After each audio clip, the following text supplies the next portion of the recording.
Well, hello everybody. We're out here today. I want to make a little short video. This is going to be for our new friend Chad over at Gilly Hands Welding. If you guys haven't checked out his channel, please do. He's got some good stuff over there. He's getting started with the welding business, and he's doing good. He's on the right path. He just needs a little help, and we're going to try to give him that today. So he was struggling with torch usage the other day. I watched his video and asking for some help. So I'm gonna give you some of my tips from some of the stuff that I've learned over the years and some of the stuff that's worked for me. I've cut one or two things. Maybe not all of them are good. Maybe some of them, I don't know. But hopefully this will help him out at least and get him going. So the first thing that you need to look at is your torch itself, the way you set it up when you put it together. Now this is a Victor Journeyman big boy torch. I know he's still using Fisher-Price, my first torch. Just messing with you, Chad. Nothing wrong with starting cheap, man. I did the same thing. I had a little mini torch before I got this guy.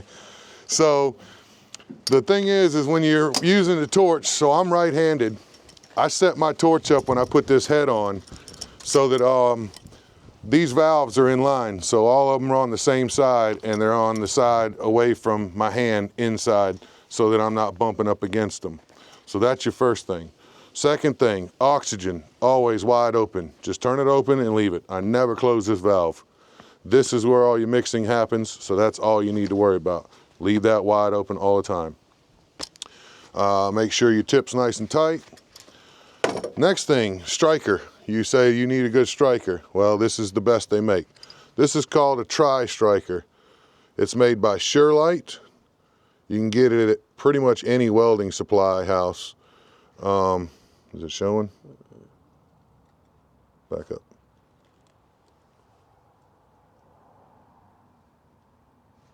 This light's terrible. There you go. Surelight. It should say Surelight on there. So the other thing about it is if you look and notice, it has 3 tips on here.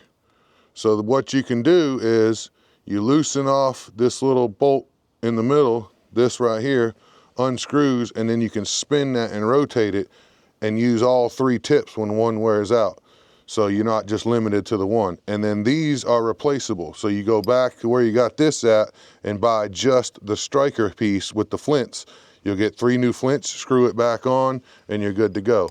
And if you'll also notice, the handle is flat steel, not that little wire crap. So it doesn't bend and twist so bad, and it stays where it needs to be, and it's real nice and easy to use with gloves on.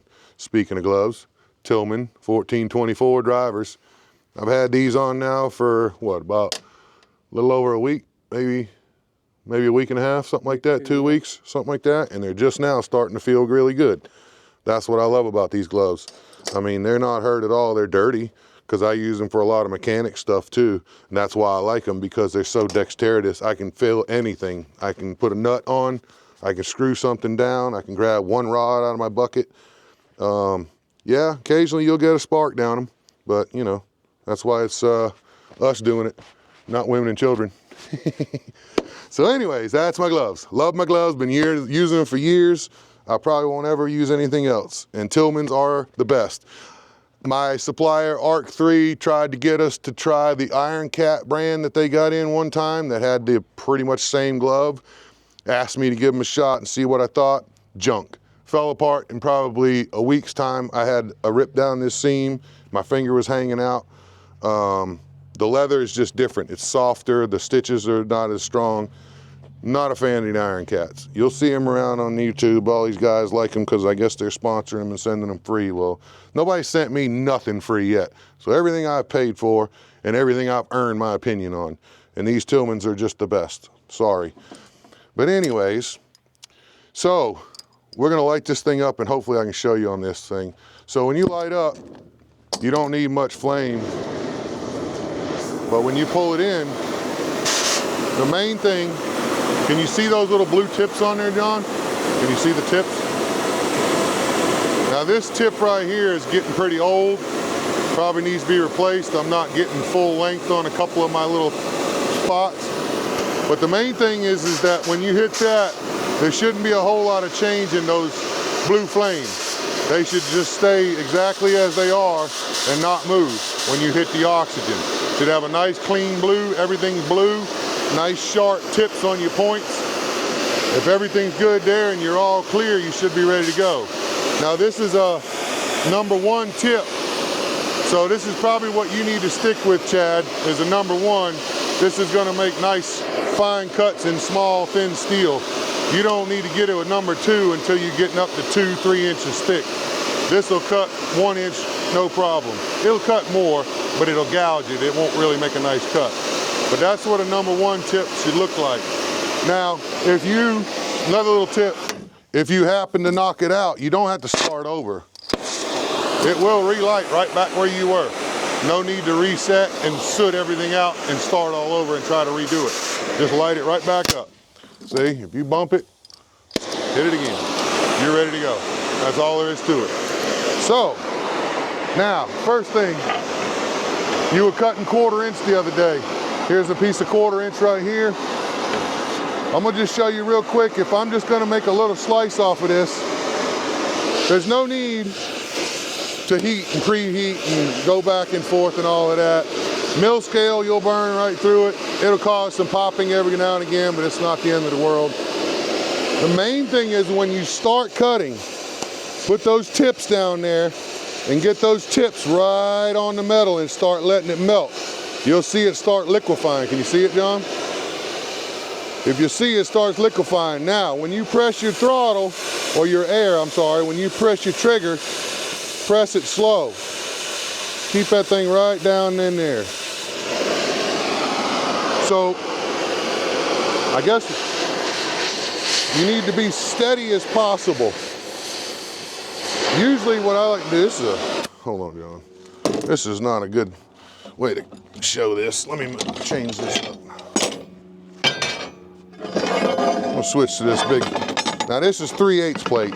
We'll go up a little bit, but I need a longer run to show you what I'm talking about here to get braced up on.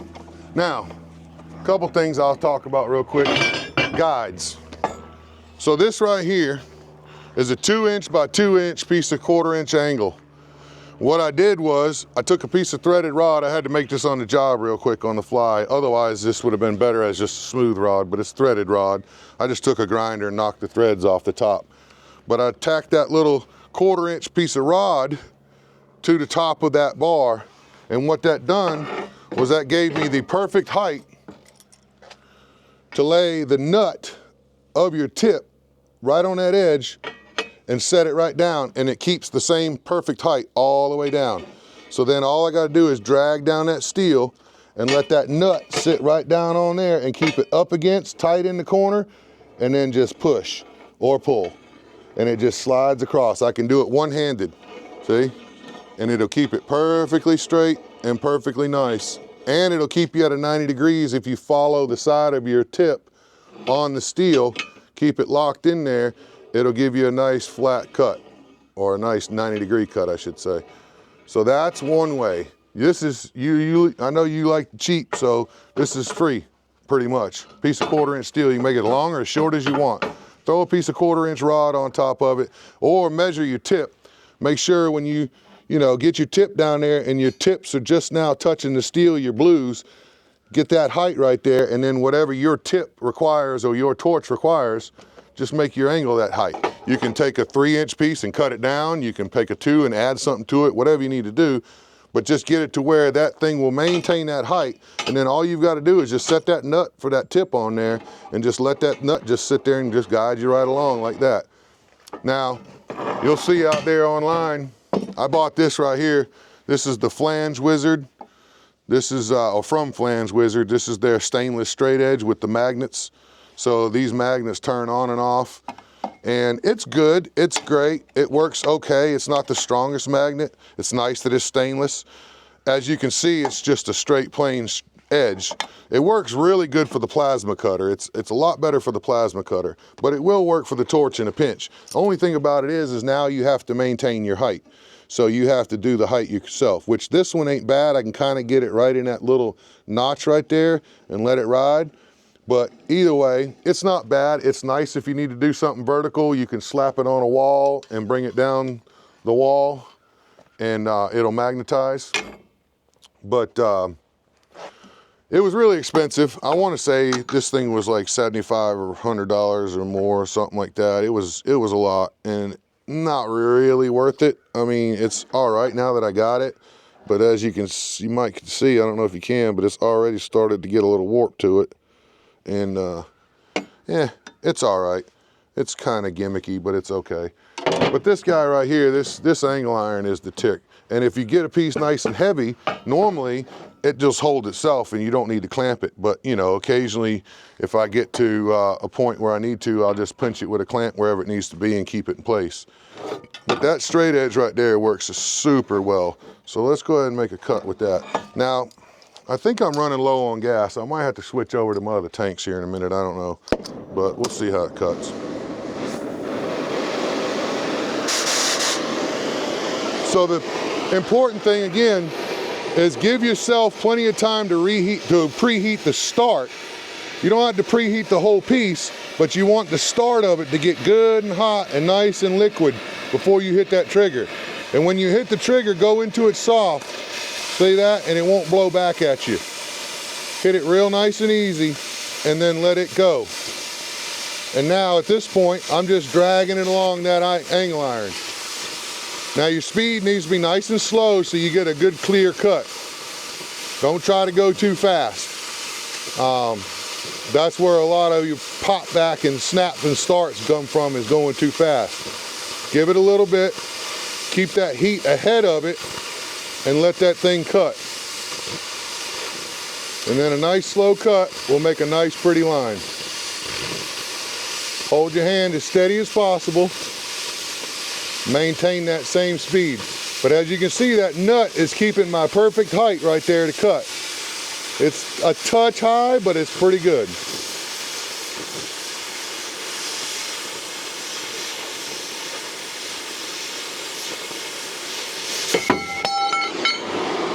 Bingo. So, just like that. And not a lot of draw, a little bit of dross. But as you can see, it's not the best cut in the world, but it's definitely straight and it's definitely good. And it'll work. And all my boogers come right off. I mean, that's almost plasma cut territory right there. All right, so that's 3/8. That's a nice cut right there through 3/8. As you can see, the speed and the steadiness and the up and down is what's going to matter the most. If you consistently keep that height the same on the torch, you'll cut much better, much more faster, and much more cleaner. If you keep going up and down and popping and snapping, that's where your cut gets narrower and thicker, and you create more pockets to where you have to keep blowing through. So that's 3/8 plate. Now, I'll show you a little bit on a big boy here. I got a piece of 1 inch right here. I believe it's 1 inch. Let me check. I think that was 1 inch. Yeah, 1 inch plate. Okay, so we'll cut a piece of this big 1 inch and you'll see the difference. Now, this is working the torch pretty good, so you're gonna have to give it, again, plenty of time to make the cut. But now, what I will say is, when I'm making a cut like this, make a fist and then brace yourself with that fist and then roll your wrist back and forth and hold that up. Or kind of like a pool cue, you can kind of set up and roll like that. But whatever you do, you want to kind of be smooth with your hand. So if I'm going to cut across this plate right here, I'm going to set my hand like that, roll, make my cut. Now this is keeping my height the same, just like the angle iron, but then just rotate everything with it so that it all follows the same and stays, and use your hand as the steady and bring it back. Now I saw you had some leather on the front of your torch. I'm not sure how that's going to work. It might work for you, it might not. I don't know how that's going to do, but I like to be able to slide mine occasionally if I have to, and it works nice if it's steel and it'll slide. But you can start out on that front finger and bring it back to yourself till it gets warm and stop, bring it back. Now this is just small freehand cuts, obviously. If you're going to do some long ripping, then you're going to use a straight edge. But if you're just going to need a quick cut across that plate, throw that hand up there, make a fist, and set it on that hand and that fist or whatever, wherever it feels comfortable, and then you can maneuver and keep it at the same height and let it go with the other hand. Same with making circles. If you're gonna make a circle, you just put that in the middle and you can rotate right on around and make a nice circle, whatever you need to do with your hand as you guide, being the steady. So that helps out a lot. Now, you can get training wheels for your torch. Them little 2-wheel training wheels that I see a lot of guys use on there. Never used them myself, never tried them, never even seen a set in person. I guess they're interesting, but for me, the way I work, I'm constantly cutting up into corners, cutting vertical, cutting out braces and crap and rusted stuff. So I need to get my tip all the way up against something all the time, constantly rubbing up against something. So if I had those training wheels hanging off of there, they'd be in my way all the time. So I've never really used them, never really saw the need. But anyways, so let's make a cut across this thick one here and show you how that works. So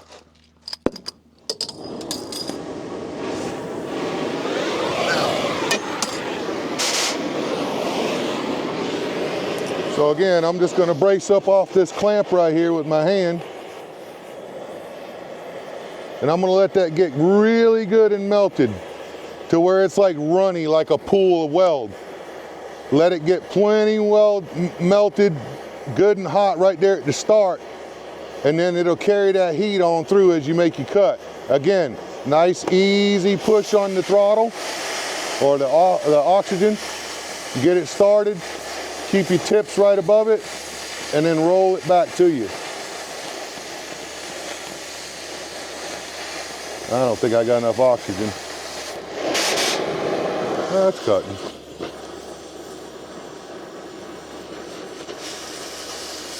Again, the more liquid that start is, the less pop you're gonna get back at you when you hit that oxygen. And you wanna go nice and steady. I'm a little shaky today. My first cut of the day.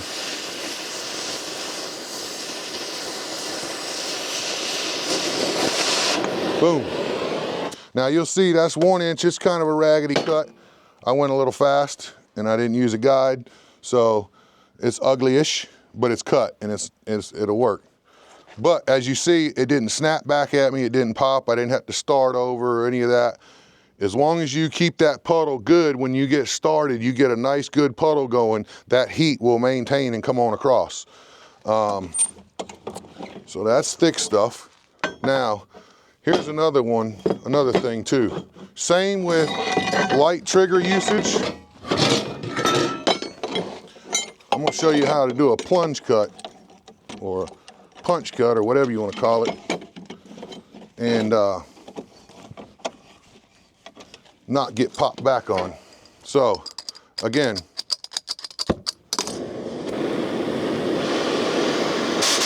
we're gonna go down through the middle of this plate. Now what you're gonna do is you're gonna leave that there until that plate starts flowing and that metal starts moving. Don't touch your oxygen, don't touch nothing. Just put them little blue tips right down on there and let them kiss that plate and they'll all start blinking their little holes through there. Get that nice and cherry red, good red spot, bigger than the tip of the torch to where that metal is really liquid. Give it a second. Now when you go through, gently push your trigger.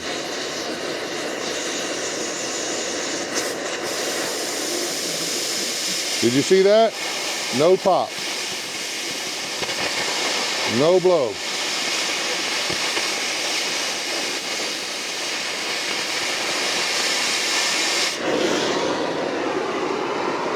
Nothing pop back, nothing snap back, no drama. Again, I'll do it one more time. Nice and hot. Is that showing up okay, John?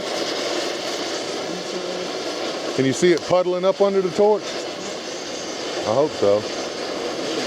So again, go way longer than you think you need to. Give it an extra second before you hit that trigger. Get a good liquid puddle started and then just barely hit that trigger.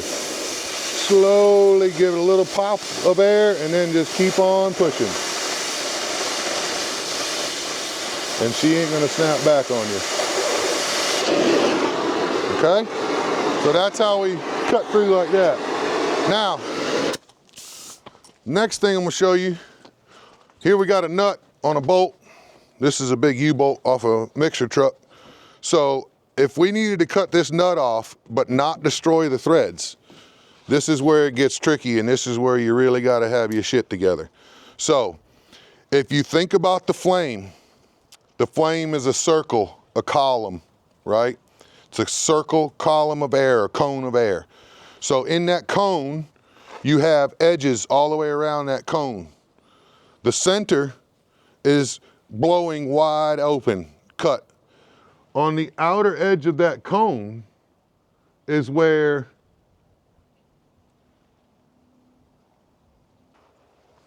all right, so sorry I was interrupted by company, but what I was saying was, so you have a cone of air that's a round cone. So your cut actually starts on the edge of that cone. So as you move the heat and the cone towards something, you're not cutting just directly under the tip, you're cutting on that outer edge of the cone of air. I hope this makes sense. So basically what I'm getting at is when you bring the torch up to something, you want to come up slow and watch the outer edge of your flame and watch that flame heat it up, and then bring the oxygen, the outer edge of that cone of oxygen over to just barely start kissing it. And the steadier you are, the smoother you are.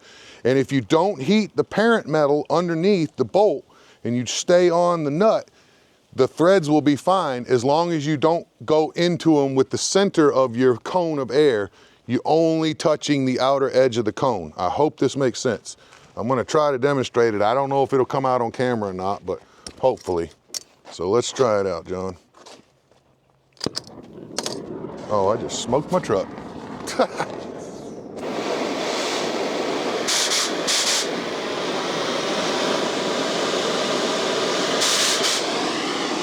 Okay, braced up here. And important, brace yourself up as much as you can, your whole body, so you're not shaking around or moving. That's the important part. Okay, so I'm gonna heat this up real good because it's a long nut. And I wanna get this cut all the way to the bottom.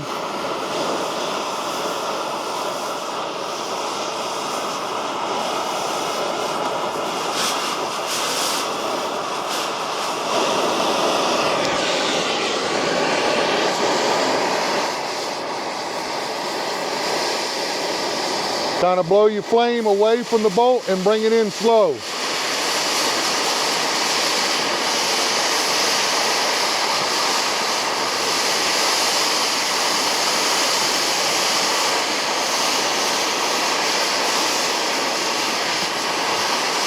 Remember, we're just using the edge of the flame, not the whole flame.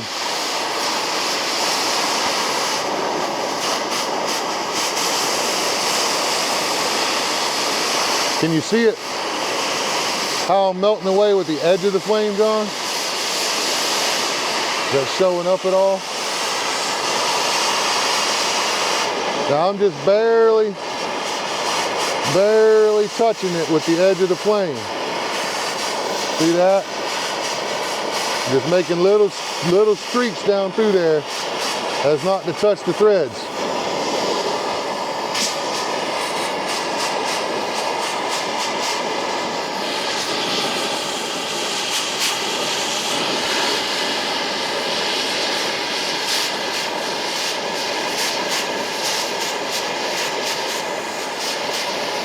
Very carefully, just touching it.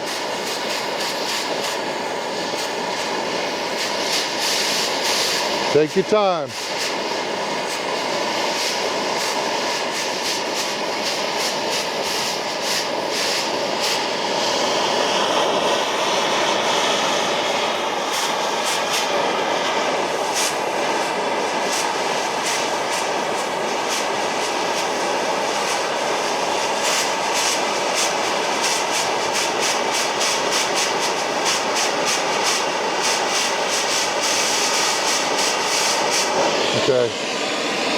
starting to see threads in there now. I can just now start to see the threads. So now we got to be real careful and take our time. We'll blow a little bit more out of there so I got room.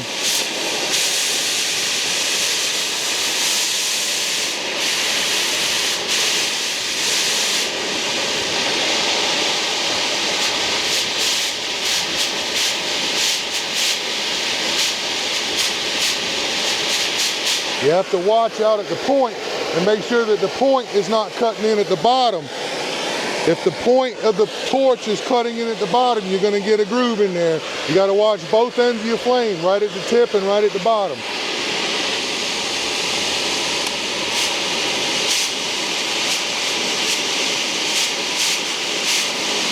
Boom.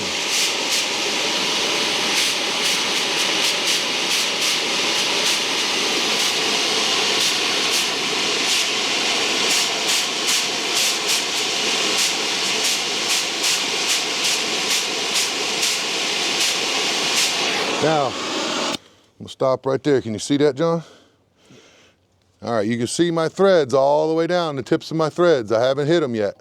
I haven't touched them. I've just exposed them is all I've done. So now, if I was really gonna cut this all the way off, I'd go to the other side and I would do the exact same thing and just expose the threads. Once you see the tips of the threads, stop.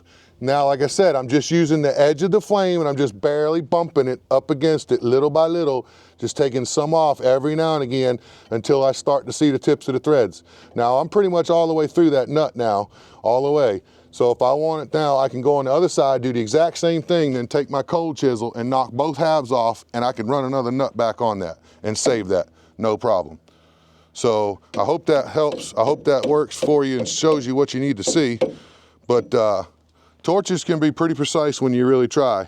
When you know what you're doing and you take your time, you can be really precise and not hurt the threads. So that's the big key, is watching the edge of the flame and not letting the tip of the flame get into the bottom while you're looking up here. You kind of have to watch your entire flame all the way down. It takes some practice, but it can be done.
Oh, I touched them. I got in a hurry. But not by much, fellas. And there you have it. Let's see if we can see this together. As you can see, I just ever so slightly touched the end of the stupid things. I got in a hurry on that side. But as you can see, the side I started on has no nicks. Maybe one tiny little spot right there, but nothing that's going to prevent a nut from going right back on there. I'll spin a new nut on there right now. Get these little boogers out of here. But as you can see, a torch will take a nut off without destroying the threads if you're careful. And that's how you work that. So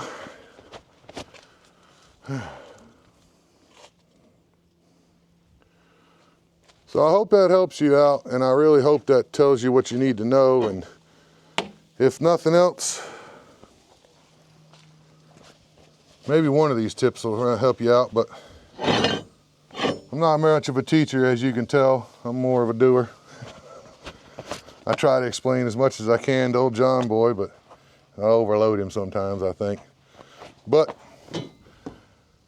I really hope that helps you out. And man, I really enjoy your videos, and thank you so much for the shout out on your channel there. And man, you're doing a great job. Keep telling these young boys how to get right, because somebody needs to. I can't, man. I get too sweaty. I get to talking and get to ranting, man. I get hot under the collar. Stuff makes me upset. I'm not a very good one to do that. My motivation's a little harder. I'm more of a let's get the hell on, get on, quit crying about it kind of guy. So, but anyways, that's the end of my rambling mess here. I really hope this helps you out, and if you need any other help in the future, man, please just, you know, say the word, bro, and I'll make a video for you, and we'll get you right. I want to see you doing good, man. Keep getting after it. Thanks a lot, you guys.